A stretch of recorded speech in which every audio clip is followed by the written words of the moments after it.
जय भीम, नमो बुद्धाय। दोस्तों, मैं राहुल नागपाल और आप देख रहे हैं राहुल लाइव 85। आज हमें दिल्ली के लक्ष्मी नगर में, और लक्ष्मी नगर में जैसे आप देख रहे हैं कि मेरे बराबर में भदंत करुणाकरण महाथेरा जी बैठे हैं, जो बड़े सीनियर भिक्षु हैं और बहुजन समाज पार्टी के भिक्षु के नाम से इनको जाना जाता है। मान्यवर साहब काशीराम के साथ उन्होंने लंबे समय तक संघर्ष किया और बहन कुमारी मायावती के लिए उन्होंने लंबे समय तक काम किया। आजकल धम्म का काम कर रहे हैं, लेकिन राजनीति पर इनकी पैनी नज़र जो है वो बनी रहती है हमेशा। तो इनसे बातचीत करेंगे और जानने की कोशिश करेंगे कि उत्तर प्रदेश की राजनीति में जिस प्रकार से लोग बसपा को छोड़ छोड़ करके सपा में जा रहे हैं और एक माहौल जो है वो डेवलप करने की कोशिश की जा रही है मीडिया के द्वारा और कुछ हमारे लोगों के द्वारा, कि बसपा जो है वो तीसरे नंबर की पार्टी है, जबकि बसपा के पास में अपना कैडर वोट जो है वो 23% है। सपा के पास उतना वोट नहीं है। अगर हम जाति के आधार पर बात करें तो उत्तर प्रदेश के अंदर 22% 23% शेड्यूल कास्ट है और मात्र 7% यादव है। तो किस आधार पर, और ये कौन से लोग हैं जो बसपा को छोड़ करके सपा का दामन थाम रहे हैं, जिनको बसपा ने और बसपा के मूवमेंट ने जिन लोगों को बनाया, आज वो अपनी गलत नीतियों के कारण जो है वो बसपा को छोड़ रहे हैं और कहते हैं कि बहन जी जो है वो अपने मिशन से भटक गई है। बनते जी, यही सवाल है हमारा कि आखिरकार लोग जब तक पार्टी में रहते हैं, पदों पर रहते हैं, बड़े बड़े पदों पर रहते हैं, बहन जी ने लोग साधारण सी गली मोहल्लों से उठा करके उनको राज्यसभा तक भेज दिया, मंत्री बना दिया, सब कुछ कर दिया। आज लोग जब बसपा को छोड़ते तो कहते हैं कि बहन जी मिशन से भटक गई है। कारण क्या है?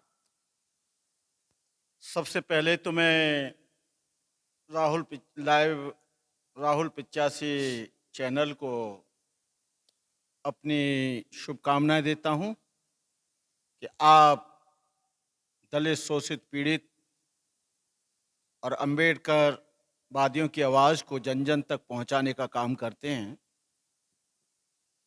राहुल जी, जी बनते जी, आपको मैं बताना चाहता हूं कि जो मिशनरी आदमी हैं और जो बीएसपी के एजेंडा को, बीएसपी की आइडियोलॉजी को, बीएसपी के कॉन्सेप्ट को, बीएसपी की विचारधारा को जानता है, जी वो कभी बीएसपी छोड़कर नहीं जा सकता। जी जैसे मैं हूं, जी मैं ना कभी बीएसपी में विधानसभा का इलेक्शन लड़ा, जी न संसद सदस्य का लड़ा, न राज्यसभा में गया, लेकिन जो बीएसपी का एजेंडा और बीएसपी की जो आइडियोलॉजी है, जी जो मान्यवर काशीराम ने निर्धारित करके और बीएसपी को 14 अप्रैल 1984 को स्थापित किया, उस एजेंडा को ही मैं देखता हूं और कुछ नहीं देखता। जी ये लोग वो लोग हैं कि इन्होंने बीएसपी में आके सम्मान कमाया,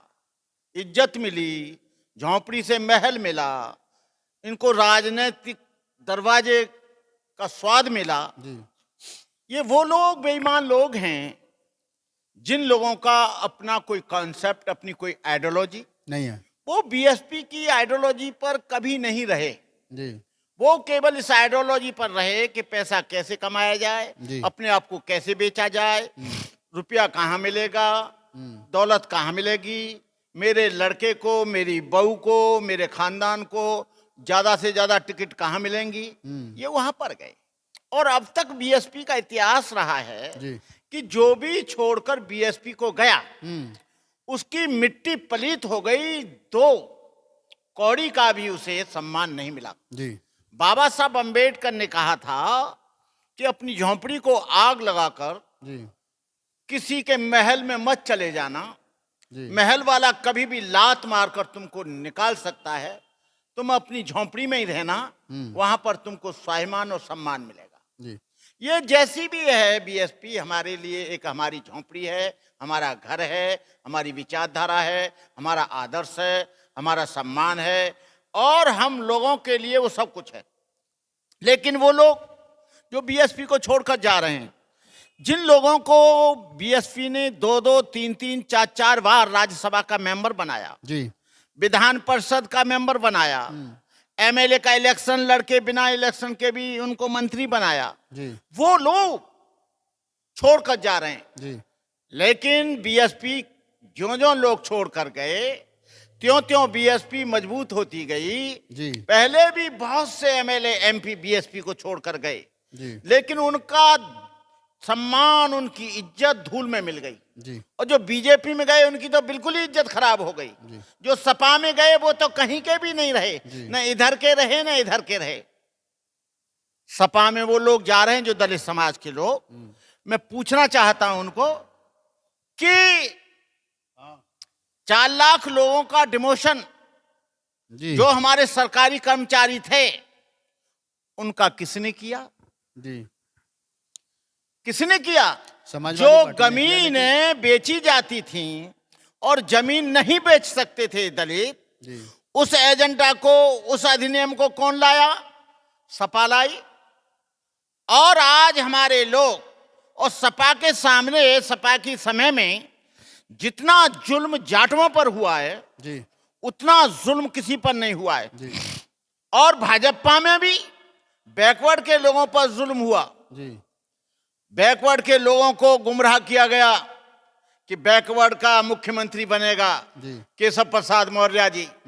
केशव प्रसाद मौर्य जी ने, सारे मौर्यों ने, सारे शाक्यों ने, सारे कुशवाहों ने वोट धड़ाधड़ उसमें कमल में दे दिया। जी लेकिन जब आया मुख्यमंत्री बनाने का टाइम तो मुख्यमंत्री किसी राजपूत को बनाया जी और उनको नहीं बनाया। जी जब एक बार बहुत बड़ा सम्मेलन हो रहा था और क्लैपिंग हो रही थी तो कलराज मिश्र जी ने हाथ झटक कर जी और इनके लिए मूड़ा दे दिया था, स्टूल दे दिया था, बाकी कुर्सी पर बैठे थे। बाकी लोग कुर्सी पर बैठे थे। तो इन लोगों को, बैकवर्ड के लोगों को, जो कुशवाहा लोग हैं, उनको ये मानना चाहिए, वो भगवान बुद्ध के अपने आप को वंशज भी बताते हैं, शाक्य वंश के लोग, कि भगवान बुद्ध के धम्म को और भगवान बुद्ध की मूर्तियां और भगवान बुद्ध के नाम पर कौशाम्बी नगर, कुशीनगर, गौतम बुद्ध नगर, महामाया नगर किसने बनाया? जी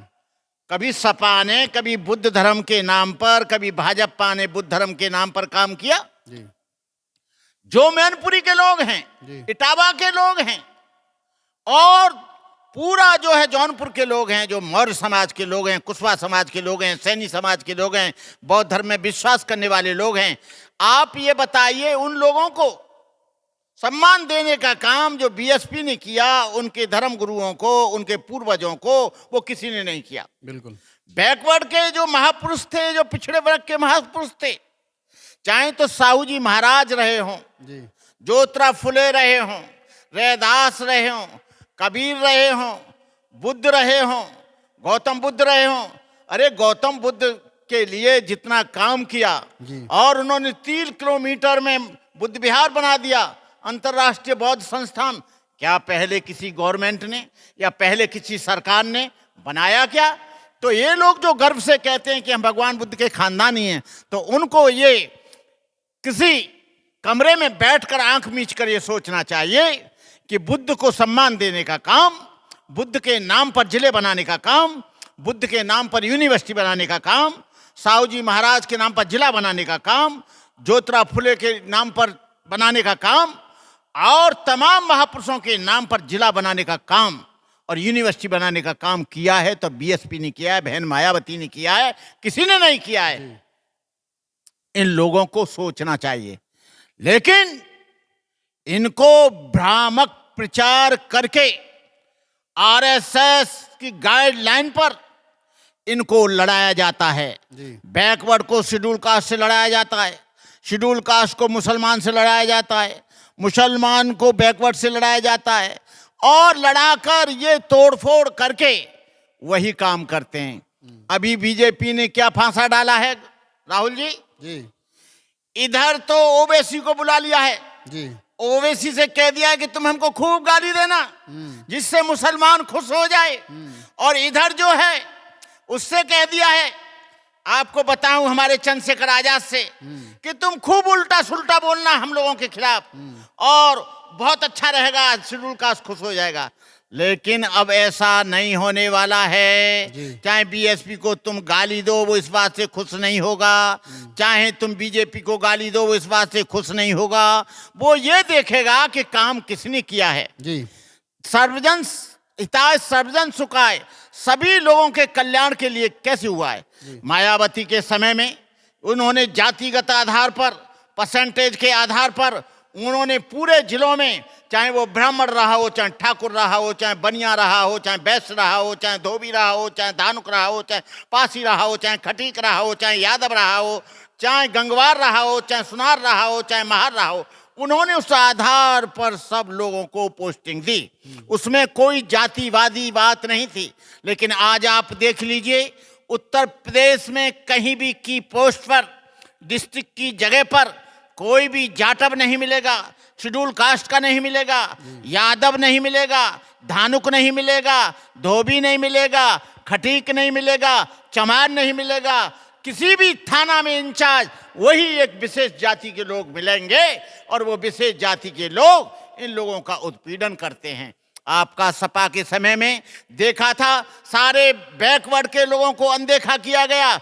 चाहे तो किसी यूनिवर्सिटी का वाइस चांसलर रहा हो, चाहे किसी स्कूल का कोई प्रिंसिपल रहा हो, चाहे किसी का और कोई रहा हो, उन्होंने ढूंढ ढूंढ कर सारे थानों में तमाम एक जाति एक वर्ग के लोगों को भरा था, बाकी लोगों को डिस्कार्ड किया था। लेकिन बहन मायावती ने सभी समाज के लोगों का ध्यान रखते हुए सभी लोगों को अपने तरीके से सारे लोगों को वहां पर किया था। अब बीजेपी ने क्या चाल चली है जी, आरएसएस एक विशेष तरह से इस बात की रिसर्च करती है कि हम लोगों को इसमें फूट डालो, राज करो, इनको टुकड़े टुकड़े कर दो, इनको बांट दो, कैसे हम सत्ता में आए। 3% लोग, 4% लोग हावी हो जाते हैं और 85% लोग फेल हो जाते हैं। मुसलमान यहाँ पर 18% है, यादव यहाँ पर 7% है, लेकिन यादव मुख्यमंत्री बनता है। अरे उनको तो घोषणा करनी चाहिए कि यहाँ पर मुसलमान मुख्यमंत्री बनेगा। यदि तुम मुसलमानों के बहुत हितैषी हो, यही बात अभी ओवैसी ने भी कहा था, तो आप 7% वाले तो मुख्यमंत्री बन जाते हो। सारे मंत्री पर 2-4 जो वैसे लोग हैं, उन लोगों को, मुसलमानों को छोटा छोटा पद देकर सुशोभित कर देते हो। हम कहते हैं कि वो उनको घोषणा करनी चाहिए कि अब का जो आने वाला मुख्यमंत्री है वो मुसलमान होगा, लेकिन वो ऐसा नहीं करेंगे। और यहाँ पर हमारे 22% लोग हैं शेड्यूल कास्ट के लोग, जाट भी जाट 22% है, चमार 22% है। वो लोग कहीं भी नहीं जाएंगे, वो बीएसपी को सपोर्ट करेंगे। और राहुल जी, आपको बता दूं कि बीएसपी की सरकार बन रही है, निर्विरोध बन रही है। और आपको बता दें, बहुमत की सरकार बन रही है। क्यों? बीजेपी ने हमारा रास्ता आसान कर दिया। बीजेपी ने हमारा रास्ता आसान कर दिया। क्यों? कि उधर मुसलमान जो है वो ओवैसी मुसलमानों के वोट काटेंगे। कितने भी परसेंट काटे, मैं अभी देख कर आया हूं। मैं सहारनपुर, जौनपुर और आपके देवरिया और तमाम जगह पर, मैं अभी शाहजहांपुर, मुरादाबाद, मेरठ और आपका वहां तक बरेली, सब देख कर आए हूं। पूरे झंडों से हटा हुआ है ओवैसी की पार्टी का। तो ये वोट काटेंगे और इस वोट से हमको लाभ है। और उधर जो है कुछ और संगठन काटेंगे। लेकिन मैं इन लोगों को कहना चाहता हूं, जो बामसेफ के लोग हैं और जो भीम आर्मी के लोग हैं, इनको बिल्कुल ये भूल नहीं करनी चाहिए कि इनको अपना कैंडिडेट खड़ा करें। इनको एक मत होकर इस समय बीएसपी को सपोर्ट करना चाहिए। लेकिन ये बीजेपी के लोग ऐसा होने नहीं देंगे, आरएसएस के लोग ऐसा होने नहीं देंगे, क्योंकि इन लोगों को दाढ़ में लगी हुई है। ये बामन मेश्राम जी कितना गाली देते हैं, कितना सपोर्ट करते हैं कि गवर्नमेंट एम्प्लॉयजों को ये होना चाहिए, और गवर्नमेंट एम्प्लॉयजों का ही संगठन है बामसेफ। लेकिन जब डिमोशन हुआ तो एक भी आदमी सड़क पर नहीं उतरा कि ये डिमोशन 4.5 लाख लोगों का क्यों हो रहा है। यहीं डिमोशन नहीं हुआ, पूरे देश में डिमोशन हुआ। जो चीफ इंजीनियर था उसे एग्जीक्यूटिव इंजीनियर बना दिया, जो एग्जीक्यूटिव इंजीनियर था उसे बना दिया वो ओवरसियर, जूनियर इंजीनियर बना दिया। और जो लोग थे, जो क्लास 1 ऑफिसर थे, उन्हें क्लास 3 और क्लास 4 कर दिया। ये इस तरह का काम, जबकि हमारा संविधान में ये अधिकार है, हमारा जो एजुकेशन राइट है, जो हमारा प्रमोशन राइट है, SC ST का उसमें प्रावधान है। लेकिन ये गवर्नमेंट अपना देखकर और वो भारत के संविधान को भी अनदेखा कर रही है, जबकि हमारे वो संवैधानिक अधिकार हैं, हमारा फंडामेंटल राइट है। हमारे संविधान में हमको एजुकेशन का राइट है, एजुकेशन फंडामेंटल में हमको मौलिक अधिकार है। हमको जो है एजुकेशन में नहीं, जो रिजर्वेशन है, शेड्यूल कास्ट का रिजर्वेशन है प्रमोशन का, उसमें भी हमको अधिकार है, लेकिन उसमें ये उंगली करते रहते हैं। और हम लोगों को ये भी अधिकार है, वजीफा मिलना चाहिए, लेकिन हमारे बच्चों के वजीफा को भी ख़त्म किया जा रहा है। हमारी एजुकेशन पर नाम मात्र के लिए कुछ नहीं खर्च किया जा रहा है। तो हम कहना चाहते हैं आप सभी लोगों से, मैं निवेदन करना चाहता हूं भारत के तमाम लोगों से और मुख्य रूप से उत्तर प्रदेश के लोगों से, कि उत्तर प्रदेश के लोग भटके नहीं और जो युवा वर्ग है वो भटके नहीं। युवा वर्ग जो भीम आर्मी के साथ लगा हुआ है, भीम आर्मी का मतलब तो बीएसपी था, लेकिन भीम आर्मी का मतलब उसने आजाद समाज पार्टी कर दिया। जब भीम आर्मी थी तो बीएसपी के लोगों ने, सारे समाज के लोगों ने पूरा सपोर्ट किया था, हमने भी सपोर्ट किया था। और राहुल जी आप भी थे जब जेल में चंद्रशेखर से मिले, सुरजीत भी थे, बालक राम भी थे, और इस आदमी से हमने कहा था कि तू कोई भी पार्टी राजनीतिक काम मत करना, ये सोशल मूवमेंट को चलाते रहना। जो भूखे लोग हैं, नंगे लोग हैं, जिनका उत्पीड़न होता है, जिन पर जुल्म होता है, जिन पर अत्याचार होता है, जिनको भेदभाव होता है, स्कूलों में जिनको सताया जाता है, उनको कॉलेजों में सताया जाता है, उनको सरकारी कार्यालयों में, हम लोग उनके लिए काम करेंगे। हमारा काम है छुआछूत का निवारण, जाति भेद को तोड़ना, उसको खत्म करना। लेकिन इस आदमी को 1 महीना जेल से छूटे हुए नहीं हुआ, इसने पार्टी बना ली। अरे पार्टी तुमने किस बात के लिए बनाई? पार्टी की क्या जरूरत थी? लेकिन बीजेपी ने कह दिया कि चंद्रशेखर पार्टी बना लो और हम लोग आपको पूरा सहयोग करेंगे। तो मैं दलित समाज के लोगों से अपील करता हूं कि आप लोग इस बार केवल मात्र बीएसपी को सपोर्ट करना, आपका समाज बच जाएगा, आप बच जाएंगे, आप पर जुल्म होना बंद हो जाएगा। जुल्म कोई आंदोलन से नहीं बचता है, जुल्म कोई ये डकराने से या मंच लगाने से नहीं होता है। जब सत्ता होती है तो जुल्म रुकता है, जब सत्ता आती है तो परिवर्तन होता है, सत्ता आती है तो व्यवस्था बदलती है, सत्ता आती है तो बहन जी ने आईएएस कोचिंग सेंटर बनाए, बहन जी ने हर गांव में, हर विधानसभा में, हर ग्राम सभा में बाबा साहब अंबेडकर के नाम पर उन्होंने अंबेडकर पार्क बनवाए। कहने का मतलब ये है सत्ता नहीं होगी तो व्यवस्था कैसे बदलेगी? सत्ता बदलती है। जब बीएसपी थी, एक भी शेड्यूल कास्ट के आदमी पर कोई जुल्म नहीं हुआ, कोई बलात्कार नहीं हुआ, कोई अत्याचार नहीं हुआ, कोई भेदभाव नहीं हुआ। जब जब होता तुरंत जेल के अंदर दिखाई देता। सारे गुंडे पूरे क्षेत्रों को छोड़कर, अपनी सारी सीमाओं को छोड़कर भाग गए थे।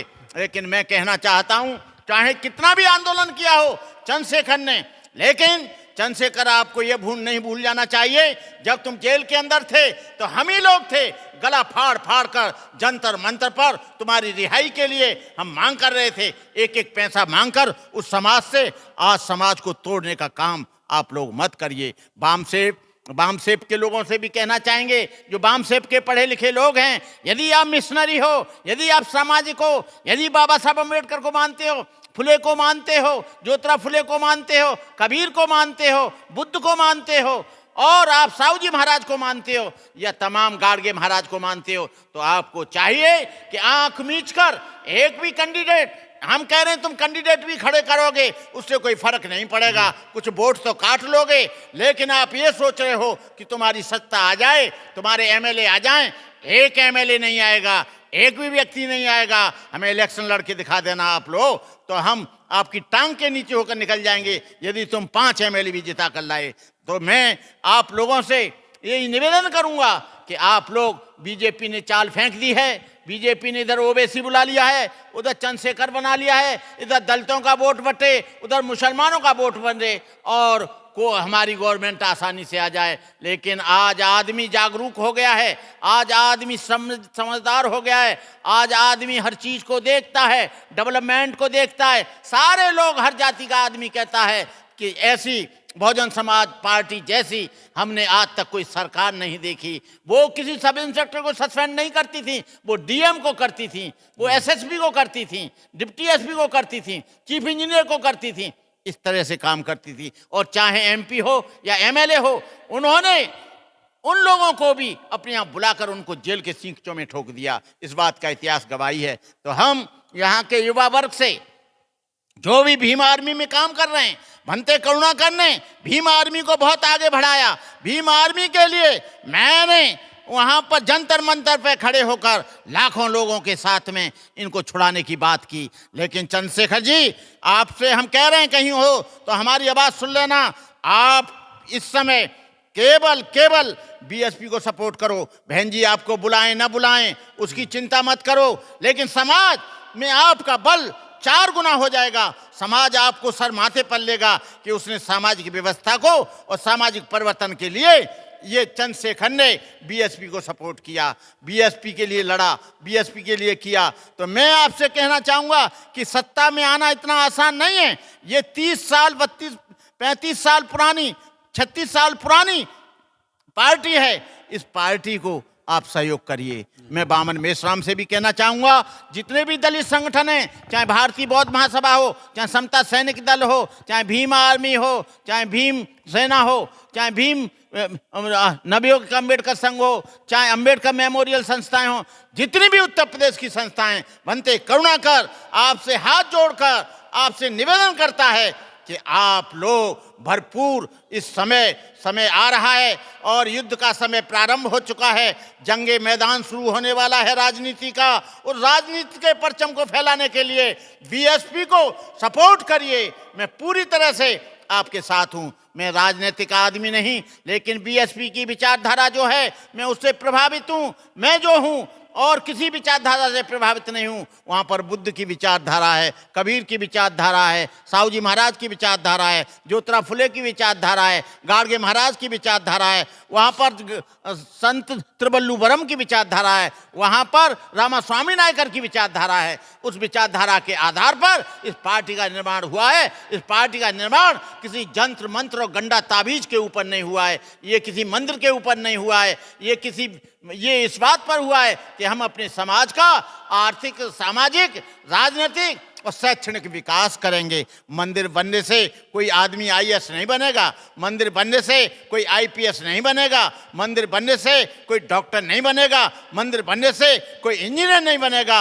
आप कॉलेजों को खत्म कर दो तो मूर्ख पैदा होंगे। मंदिर में जाने से कोई आदमी इंजीनियर नहीं बनेगा। और ये तमाम कॉलेज बंद कर दिए जाएंगे हम, और ये तमाम हॉस्पिटल बंद कर दिए जाएंगे। मंदिर से कोई कल्याण होने वाला नहीं है। मंदिर से उन्हीं का कल्याण होगा जो दान दक्षिणा लेंगे। बाकी तो आप ऐसे ही रह जाओगे। आपको न वहां पर किसी भी उस मंदिर की निर्माण कमेटी में एक भी बैकवर्ड का आदमी नहीं है, एक भी शेड्यूल कास्ट का आदमी नहीं है। और आप कह रहे हो कि हम हिंदू हैं। अरे काहे के हिंदू हो? जब अखिलेश कुर्सी से हटे तो उस कुर्सी को धोया गया गौमूत्र से और गंगा जल से, और तुम अपने आप को हिंदू कहते हो। इसलिए धोया गया क्योंकि शूद्र एक उस कुर्सी पे बैठा था। और ये भी केशव प्रसाद को भी उन्होंने शूद्र माना, इस नीच माना, छोटा माना।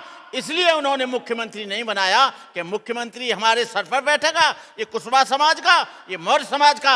अरे मौर्य समाज के लोगों, तुमको ये नहीं भूल जाना चाहिए, यहाँ चंद्रगुप्त मौर्य हुआ, चाहे अशोक हुआ, चाहे विक्रमादित्य मौर्य हुआ, तुम्हारा राज रहा है। उस सत्ता को हथियाने के लिए बीजेपी के साथ रहकर आपको कभी सत्ता नहीं मिलेगी, कभी सम्मान नहीं मिलेगा। लेकिन मैं आप लोगों से कहना चाहता हूं कि इस बार पूरी तरह से आप लोग बीएसपी को सपोर्ट करो। आपके बुद्ध का भी विकास होगा, आपके धर्म का भी विकास होगा, आपके शिक्षा का भी विकास होगा, और आप लोगों को हर जगह विकास होगा। और मैं इन शब्दों के साथ फिर पूछता हूं मैं राहुल जी से कि और बताएं आप। सर मैं बिल्कुल ठीक हूँ। और भंते जी, जिस प्रकार से आपने जो सारी बातें बताई हैं, हमें सवाल करने का मौका भी नहीं दिया। बिना सवाल के आपने एक एक बात जो है वो गंभीरता से और पूरी बारीकी से समझाई है।